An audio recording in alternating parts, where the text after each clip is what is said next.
Assalamualaikum warahmatullahi wabarakatuh. Kami dari kelompok 3, mahasiswa S1 Manajemen STIE Pemuda Surabaya. Sebelum itu, perkenalkan anggota kami, kelompok 3, yaitu Sugianto, Fajar Maulana Rahman, Liliana Sagita Munir, dan Desi Nur Mufida. Dan dosen pengampu kami adalah Bapak Priyo Utomo SOS MSI. Kali ini kami akan mempresentasikan pokok pembahasan pendidikan kewarganegaraan pertemuan ke-10 dengan tema membangun argumen tentang dinamika Pancasila sebagai sistem filsafat. Dan materi ini akan disampaikan oleh kelompok kami. Argumen tentang dinamika Pancasila sebagai sistem filsafat, diantaranya Pancasila sebagai sistem filsafat mengalami dinamika sebagai berikut. Pada era pemerintahan Soekarno, Pancasila sebagai sistem filsafat dikenal dengan istilah filosofis Grundrecht.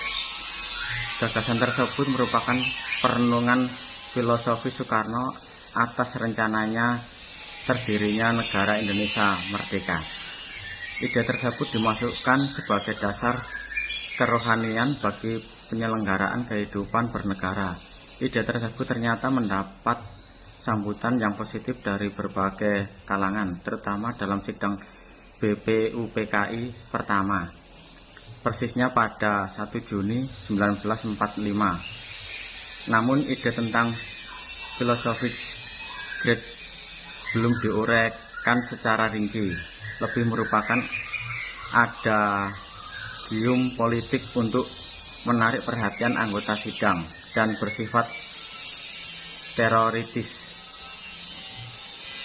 Pada era Soekarno, kedudukan Pancasila sebagai sistem filsafat berkembang ke arah yang lebih praktis. Dalam hal ini istilah yang lebih tepat adalah Weltanschauung. Artinya filsafat Pancasila tidak hanya bertujuan mencari kebenaran dan kebijaksanaan, tetapi juga digunakan sebagai pedoman hidup sehari-hari. Atas dasar inilah Soekarno mengembangkan sistem filsafat Pancasila menjadi penataran P4. Pada era reformasi, Pancasila sebagai sistem filsafat kurang terdengar resonansinya.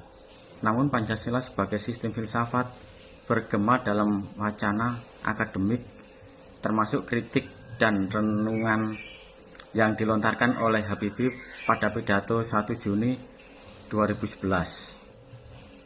Habibie menyatakan bahwa Pancasila seolah-olah tenggelam dalam pusaran sejarah masa lalu yang tidak lagi relevan untuk disertakan dalam dialektika reformasi. Pancasila seolah hilang dari memori kolektif bangsa Indonesia. Pancasila semakin jarang diucapkan, dikutip dan dibahas baik dalam konteks kehidupan ketatanegaraan, kebangsaan maupun kemasyarakatan. Pancasila seperti tersandar di sebuah lorong sunyi justru di tengah denyut kehidupan bangsa Indonesia. Beberapa bentuk tantangan terhadap Pancasila sebagai sistem filsafat muncul dalam bentuk-bentuk sebagai berikut.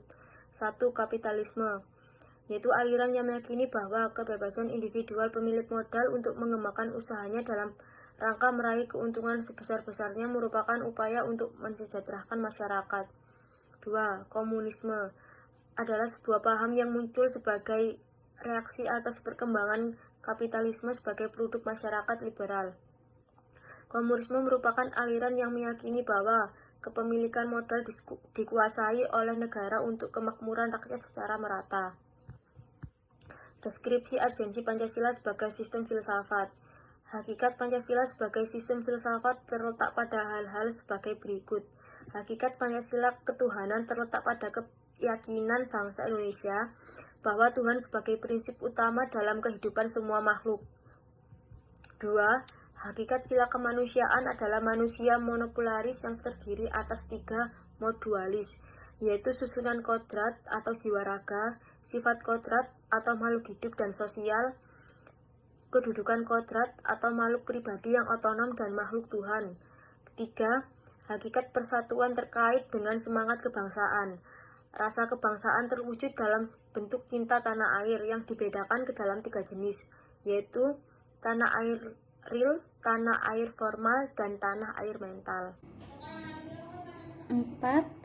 Hakikat sila kerakyatan terletak pada prinsip musyawarah. Artinya, keputusan yang diambil lebih didasarkan atas semangat musyawarah untuk mufakat, bukan membenarkan begitu saja pendapat mayoritas tanpa peduli pendapat minoritas.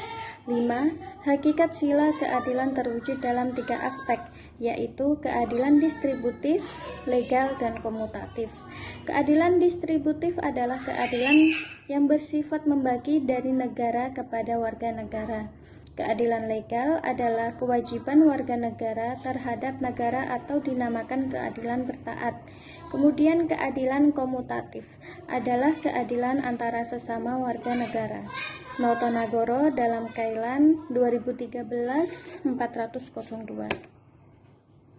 Kemudian untuk bahan diskusi pada hari ini adalah 1. Apa yang dimaksud dengan kapitalisme dan komunisme? 2. Di negara Cina, sistem pemerintahannya adalah komunis, namun sistem perdagangannya adalah kapitalis. Apa pendapat saudara menyikapi akan hal ini?